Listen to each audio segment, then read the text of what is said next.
Hello viewers, welcome back to my video. तो आज इस वीडियो में हम बात करेंगे क्लास 11 मैथ्स का एक्सरसाइज 1.4 के बारे में।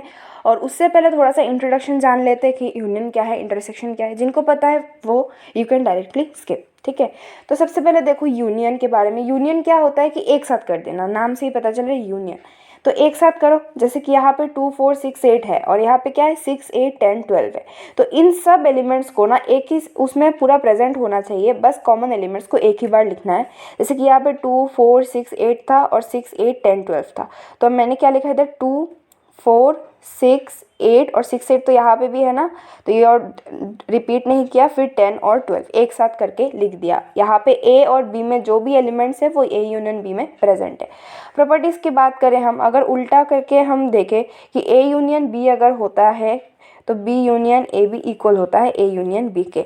अगर हम तीन सेट का यूनियन ले तो पहले दो सेट का अगर यूनियन करके फिर तीसरे वाले के साथ करें, और फिर अगर लास्ट दो का यूनियन करके फिर पहले वाले के साथ यूनियन करें, बात एक ही है, एक ही आंसर आता है। अगर हम ए के साथ फाइव का यूनियन करते हैं तो ए आता है, क्योंकि फाइव में तो कुछ भी एलिमेंट नहीं होता ना, और ए में जो एलिमेंट होता है उसके साथ जब कुछ भी नहीं है उसका यूनियन करोगे तो ए ही आना है। और ए यूनियन ए ही होता है हमेशा। क्यों? क्योंकि ए के साथ अब ए का यूनियन करोगे, मान लो मैंने यहाँ पे 2 4 6 8 है ना, वापस से इधर भी 2 4 6 8 आया, तो जब यूनियन करोगे कॉमन एलिमेंट्स तो नहीं लिखोगे, एक ही बार लिखोगे, तो 2 4 6 8 ही आएगा। तो इसीलिए अब यू यूनियन है। यू क्या है यहाँ पे? Universal set. देखो यूनिवर्सल सेट क्या होता है ना, ए यूनिवर्सल सेट का सबसेट होगा, चाहे ए हो चाहे सेट बी हो, कुछ भी हो, वो यूनिवर्सल सेट का सबसेट ही होता है हमेशा। मतलब क्या, ए छोटा एलिमेंट है और ए का सारा एलिमेंट कहाँ पे? यू पे प्रेजेंट है, तो बड़ा वाला सेट को हम बेसिकली तब यू लिख देंगे, क्योंकि ए का एलिमेंट्स भी यू में प्रेजेंट है सारा का सारा, ठीक है। अब देखो इंटरसेक्शन। इंटरसेक्शन में क्या होता है ना, कॉमन एलिमेंट्स को लिखते हैं हम। जैसे कि यहाँ पे मैंने दो सेट लिया है, यहाँ पे कॉमन जो एलिमेंट हो गए ना दोनों सेट में, जैसे कि यहाँ पे 1 और यहाँ पे 1 नहीं है तो ये कॉमन नहीं है। 2 2 है तो 2 हो जाएगा एक एलिमेंट इसका। 3 3 3 हो जाएगा। 5 5 हो जाएगा, और 7 और 7। देख लिया ना, कॉमन सेट निकाला, ठीक है। तो इसकी भी प्रॉपर्टीज़ देख लो। पिछली वाली की तरह ये भी सेम, उल्टा करके इंटरसेक्शन निकालोगे तो दोनों का सेम आएगा। फिर अगर पहले दोनों का इंटरसेक्शन करके बाद वाले का करोगे, या फिर बाद वाले का इंटरसेक्शन करके पहले वाले के साथ करोगे, इक्वली आना है। ए इंटरसेक्शन 5 करने से 5 आएगा, क्योंकि देखो 5 में तो कुछ भी एलिमेंट नहीं है, और ए में जो भी एलिमेंट्स हो, कुछ एलिमेंट्स तो होंगे लेकिन दोनों में तो कोई कॉमन एलिमेंट्स होगा ही नहीं, क्योंकि 5 में एलिमेंट ही नहीं है, तो ये 5 हो जाएगा नल, ठीक है। ए इंटरसेक्शन यू, ए का एलिमेंट जब वो सारा का सारा यू में प्रेजेंट होगा, है ना। अगर मान लो ए का वैल्यू हो गया 2 और 3, तो यू का क्या रहेगा? मान लो 1 2 3 4 5, यू हमेशा ए जो ए बी सी डी जो भी होता है, ठीक है, वो यूनिवर्सल सेट के हमेशा सबसेट ही होता है, इसके अंदर ही आएगा। तो जब तुम इन दोनों के बीच में इंटरसेक्शन करोगे तो यही तो आएगा ना, यही तो आएगा कॉमन। तो इसीलिए ए इंटरसेक्शन यू करने से ए ही आएगा, ए इंटरसेक्शन ए करने से ए ही आएगा। दोनों एलिमेंट दोनों अगर सेम लेंगे तो दोनों का एलिमेंट्स भी तो सेम होंगे ना, दोनों सेट का। तो फिर इंटरसेक्शन में क्या देखते हैं हम? सेम एलिमेंट्स ही देखते हैं। अब देखो सबसे इम्पॉर्टेंट लॉ ये है, जो कि है डिस्ट्रीब्यूटिव लॉ, ठीक है। इस लॉ में क्या बोला है कि जब हम like A intersection B union C ऐसा होता है ना, तो ए इंटरसेक्शन बी पहले होगा, फिर यूनियन, फिर ए इंटरसेक्शन सी, ठीक है। समझ में आ गया? ये अच्छे से ध्यान रखना, क्योंकि ये सबसे ज़्यादा इंपॉर्टेंट ऑपरेशन है इनमें से, ठीक है। अब देखते हैं क्वेश्चंस। क्वेश्चंस देखो 1.4 का क्वेश्चन नंबर 1 क्या है? यहाँ पे बोला है कि हमें यूनियन निकालना है, मतलब क्या, एक साथ इकट्ठा करना है। अब x क्या दे के रखा है? 1 3 5, और y क्या है? 1 2 3, तो एक साथ करना है। तो पहले तो देखो 1 तो कॉमन ही है, तो x यूनियन y जब करोगे 1 तो सेम ही है, तो 1 लिख दो, फिर 2 लिखो, फिर 3 लिखो, फिर 5 लिखो। अब देखो सारा का सारा एलिमेंट्स आ गया ना, 1 भी आ गया, 2 भी आ गया, 3 भी आ गया, 5 भी आ गया, सारा का सारा एलिमेंट्स जो इसमें प्रेजेंट है एक साथ करके लिख दिया। अब यही सेम चीज़ अगर इसमें करो, बस ऑर्डरली लिख देना, थोड़ा सा अच्छा लिखता है, वरना ऑर्डरली नहीं भी लिखते हो तो भी चलेगा। यहाँ पे जैसे ए है ना, इधर भी ए है तो ए एक बार लिख लिया, ए इधर बी ऑर्डरली लिख रही हो ना तो बी लिख देती हूँ, सी लिख देती हूँ, फिर ई आई ओ यू। ऑर्डरली नहीं भी लिखोगे तो भी कोई प्रॉब्लम नहीं होगा, ठीक है। बस ऐसे ही देखने में लाइक अच्छा लगता है इसीलिए। फिर देखो ए क्या है इधर, x such that x is a natural number and multiple of 3। मतलब तुम सोचो 3, 0 भी मल्टीपल ऑफ 3 होता है, 3 इंटू 0 0, फिर 3 इंटू 1 3, फिर 3 इंटू 2 6, फिर 9, फिर 12, फिर 15, ऐसा करके नेचुरल नंबर तो इन्फिनिटी तक जाएगा, है ना। और हमें इधर क्या दे के रखा है, x such that x is a natural number less than 6। देखो नेचुरल नंबर कहाँ से स्टार्ट होता है, 1 से स्टार्ट होता है ना, तो 1 2 3 4 5, लेस देन 6 बोला है ना, तो 6 के छोटे वाले तक रुक जाना है। लेस देन और इक्वल बोला होता तो 6 भी लिखते। तो अब देखो इसमें यूनियन करना है, तो यूनियन करने से क्या आएगा, पहले 0 आ गया है ना, फिर 1 लिख दो, 2 लिख दो, फिर 3, फिर 4, फिर 5, उसके बाद क्या आ रहा है 6 आ रहा है, फिर क्या 9, फिर 12, फिर 15, ऐसा करके चला जाएगा। तो दोनों सेट को हमने एक साथ मिला दिया। अब देखो 4 का देखो, x such that x is a natural number, और ये हमें रेंज दे के रखा है, लिख दो यहाँ पे ए सेट बी सेट। ए सेट क्या होगा, देखो 1 से स्टार्ट हो रहा है लेकिन इधर इक्वल साइन है तो हम 1 को इंक्लूड नहीं करेंगे, मतलब 2 से लिखना है। नेचुरल नंबर कहाँ तक, 6 तक, 4 5, और यहाँ पे देखो 6 में ये इक्वल वाला साइन है तो 6 हम इसमें इंक्लूड करेंगे। फिर इसमें दोनों में साइन नहीं है, मतलब 6 और 10 को इंक्लूड नहीं करेंगे और बीच वाला नंबर लिख देंगे, मतलब 7 8 और 9। अब इसमें जब हम इंटरसेक्शन यूनियन करेंगे तो देखो छोटा वाला कौन सा है, 2, फिर 3, फिर 4 5 6 7 8 9, हमने मिला दिया आपस में, ठीक है।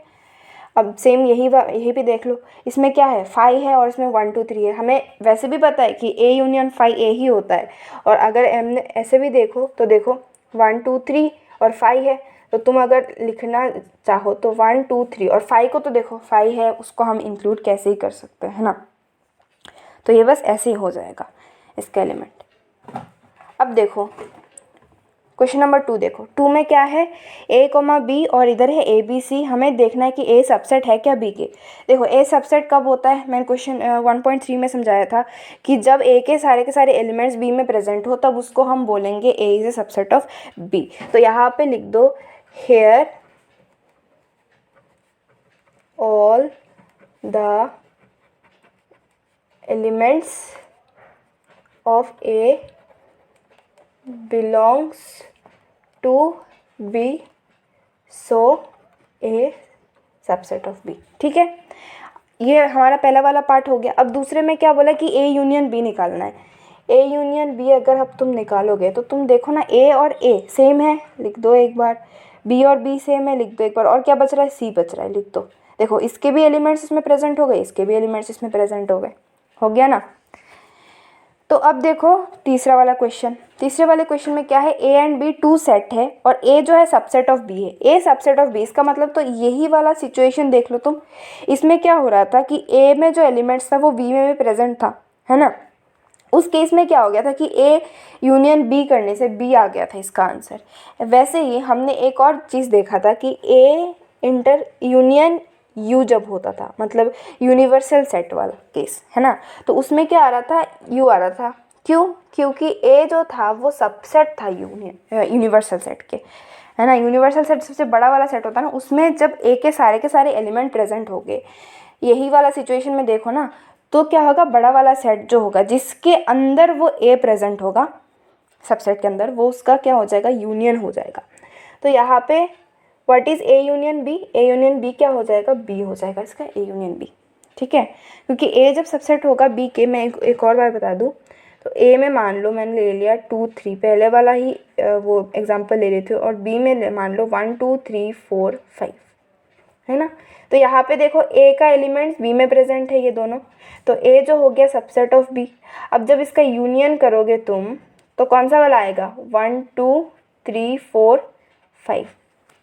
ये क्यों आया, यूनियन किया ना हमने, कॉमन वाला एक एक बार लिखना है और बाकी सारा एलिमेंट्स एक बार लिख देना है ना। तो आ गया ना बड़ा वाला सेट, ये वाला दूसरा वाला सेट जिसके अंदर सबसेट हो रहा है वो।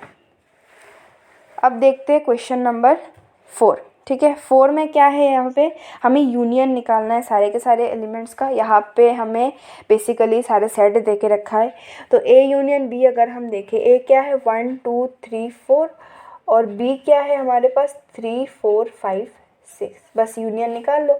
क्या हो जाएगा यहाँ से 1 2 3 4 5 और 6, ऐसा हो जाएगा ना यूनियन, सारा का सारा एलिमेंट लिख दिया। अब देखो दूसरा वाला भी देखो, ए यूनियन सी बोला है। ए क्या है 1 2 3 और 4, और यूनियन बी क्या दे के रखा है, बी दे के सी नहीं, बी नहीं सॉरी सी 5 6 7 और 8 है ना। तो जब ऐसा 5 6 7 8, अब यूनियन निकालो 1 2 3 4 5 6 7 8, सारा का सारा एलिमेंट आ गया ना इसमें। बी यूनियन सी का देखो 3 4 5 6, अब इसमें मैं क्या ही समझाऊँ, सब तो एक ही तरह है ना। और सी क्या है 5 6 7 8, बस लिख दो 3 4 5 6 दो बार है, एक बार लिख दो, फिर क्या है 7 8 हो गया। बाकी का खुद से पॉज करके ट्राई करो। बी का क्या है 3 4 5 6, डी का क्या है 7 8 9 10, तो इसका क्या हो जाएगा 3 4 5 6 7 8 9 और 10, ठीक है ना। इसमें मैं क्या ही समझाऊँ, देखो तुम खुद ही सोचो, यहाँ पे तो कुछ समझाने लायक है भी नहीं, क्योंकि यहाँ पे हम क्या कर रहे हैं, सारा एलिमेंट्स लिख रहे हैं, कॉमन वाला एक एक बार लिख रहे हैं और कुछ नहीं। ये वाला थोड़ा सा समझाने लायक है। देखो पहले क्या करोगे ना, तुम ए यूनियन बी निकाल लो, फिर यूनियन सी निकाल लो। अब जब ए यूनियन बी हमने पहले करा हुआ है ना, तो हम वहीं से लिख देते सीधा, क्या है 1 2 3 4 5 6, लिख दो यहाँ पे 1 2 3 4 5 6। यूनियन सी क्या है हमारे पास, सी दे के रखा है 5 6 7 8 है ना, तो 5 6 7 8, तो यहाँ पे ये क्या हो जाएगा 1 2 3 4 5 6 कॉमन है, एक एक बार लिखना है, फिर 7 8 हो गया। अब बाकी के दो बच रहे, वो तुम लोग खुद ट्राई करना, ठीक है। और फिर क्वेश्चन नंबर 5 है, 5 में बोला है कि इंटरसेक्शन निकालना है। ये आज के लिए होमवर्क देती हूँ मैं तुम लोगों को, कि तुम क्या करोगे ना, जब इंटरसेक्शन निकालोगे, एक अगर मैं करके दूँ ए इंटरसेक्शन बी, यही ऊपर वाले का ही इंटरसेक्शन निकालना है सारे का, जितना अभी क्वेश्चन नंबर 4 पे है ना। तो अभी मान लो ए इंटरसेक्शन बी निकाल रहे हो तुम लोग, तो ए में जो जो कॉमन एलिमेंट्स है, जैसे कि यहाँ पे देखो 1 2 3 4 3 4 5 6, यहाँ पे 3 और 4 दोनों कॉमन है ना, तो ए इंटरसेक्शन बी क्या हो जाएगा 3 4। तो ऐसे ही सारे का कॉमन एलिमेंट्स तुमको निकालना है, और जब ए इंटरसेक्शन बी की बात आएगी तब भी उसमें कॉमन ही निकालना है। जैसे ए इंटरसेक्शन बी क्या आया था 3 4 आया था, तो यहाँ पे क्या होगा 3 4 हो जाएगा ए इंटरसेक्शन बी। फिर सी के साथ इंटरसेक्शन करोगे, जब सी में तो 3 4 है ही नहीं, कोई कॉमन एलिमेंट्स नहीं है, तो इसका आंसर क्या हो जाएगा 5, ठीक है। ऐसे ही सारा का सारा करना घर पे, फिर नेक्स्ट वीडियो में यही भी आ जाएगा, क्वेश्चन नंबर 5 का पूरा आ जाएगा, ठीक है। तब तक के लिए बाय बाय।